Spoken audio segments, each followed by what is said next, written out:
Hello and welcome to our third and final session on how to use Google Classroom. Hopefully, these three sessions will kind of get you started for this next coming school year. If you ever wanted to use Google Classroom and you kind of wanted to know a few tips and tricks. Today we're going to talk about assessment and grades. And just as a little recap, if I hop over to classwork, we have two assignments that we had our students complete, one for a final math assignment, another one for a quick little writing task. And what we're going to do, we're actually going to grade them. So the first thing I'm going to hop over to is under grades, and we can actually see that one out of three students looks like they completed both assignments. The other two, that actually notifies us that they're missing. So they're well past the due date. The students haven't even tried it, haven't even handed it in at all. Sometimes students do need reminders to click that turn in button, or else it shows up as missing for us. So the first thing we're going to do, we're going to check this student's new students, their two assignments here. So this first one is the final math assignment. So I actually have the Google form open for us to take a look at. It's the easiest way to do this one. And as I mentioned before, if you wanted to find out how to use Google Forms for assessments and actually have it set up for auto marking for you, you could go ahead and do that. So here we have three parts. We have the questions, where it's the actual editing of the questions that we wanted the students to answer. And then we have the response over here. We can see we have one response. And if I scroll down, we can see that the new student put in their name there. Their goal for the assessment is to do their very best. And we could also see that they answered the last question correctly. What is the capital of Canada? And it is Ottawa. And as I mentioned, it does auto mark for you. So we can see that this student got the answer correct and they got 1 out of 1.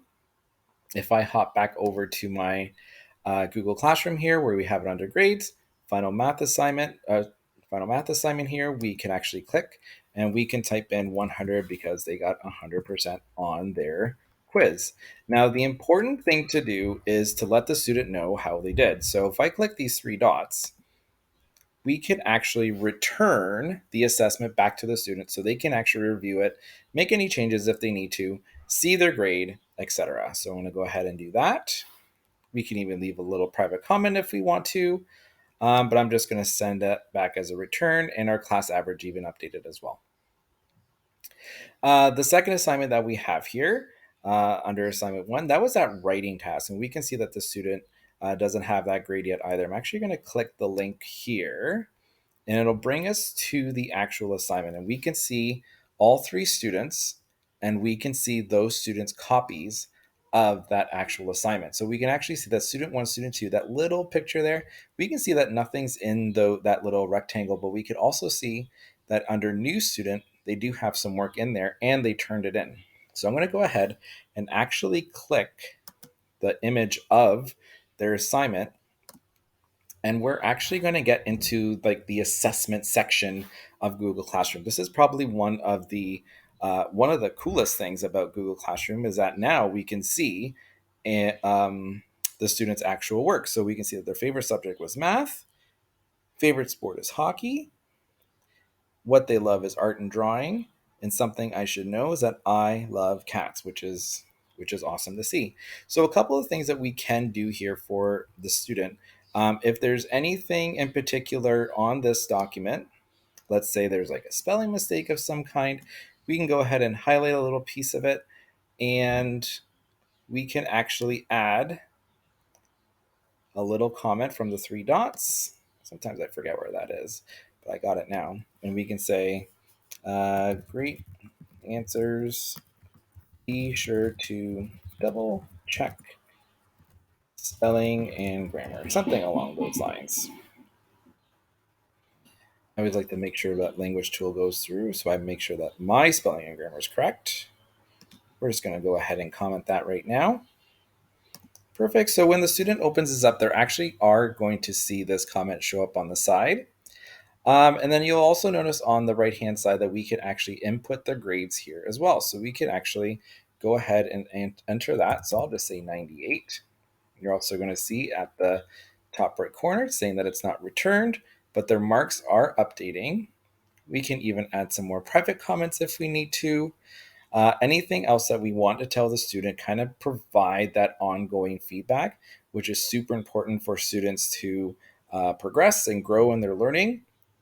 Google Classroom is very good at doing that. You are able to do that in multiple different ways. So not only can we add text, you'll also see that we have another program here called Moat, that little purple dot kind of hiding behind my language tool there. But we can actually include audio comments as well. So maybe the students would rather hear an audio comment as opposed to a text comment. You can go ahead and do that as well. If you want to learn more about Moat, you can actually find this video here where I show you different ways that you can use Moat in the classroom. So I'm going to go ahead and click the return button. So this can get sent back to the student. And if we needed to, I know the other two students didn't complete the work, but we can go ahead and open one of them as well. And we can see that those answers are blank. So we're not going to worry about this student's work.